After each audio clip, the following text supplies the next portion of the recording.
Maokti ji miari osemaki apedha ma itimo Nyanza ne johand kongo ma okopodhi kendo korito chwal gedo. Ma oyangi kod komishona ma Nyanza Ramogi moko ni gisewuotho e ute math maromo 500 kendo kuomgi 20 oselor.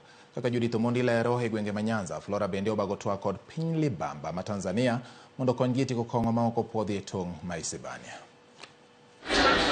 Apedha mar tieko kuong ma okopodhi e pacho kama ngima mane ochak juma mokalo pod dhi nyime kendo odiochieng' ka odiochieng' ji mako ka ute math ma okopodhi bende iloro.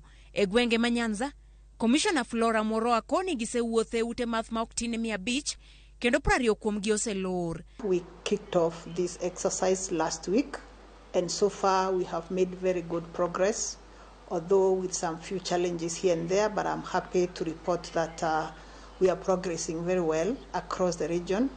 We have carried out over 500 raids and over 20 non-compliant establishments have been closed down.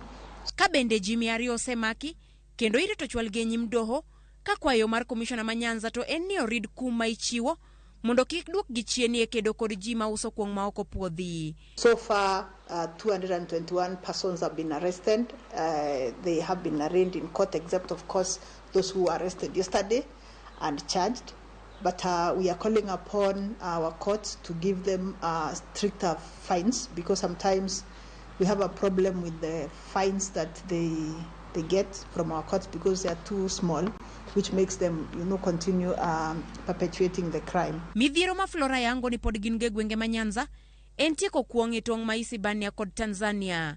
Ka koro gibago romo kod apisa ma wuok e piny libamba ma Tanzania juma manyien mondo mi giti kanyakla. We are making efforts to have a meeting with our colleagues in Tanzania because we have a serious challenge at our border with Tanzania at Isebania, where we have counterfeit goods crossing over. One of the reasons being that our border is very porous, but we have contacted them, and in the course of the next 2 weeks we should be able to fix a date where we'll be having a meeting with them so that we can see how to work together to stop this business at our border.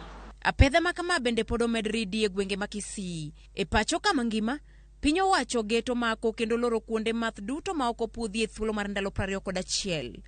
Judith Omondi, Ramogi TV.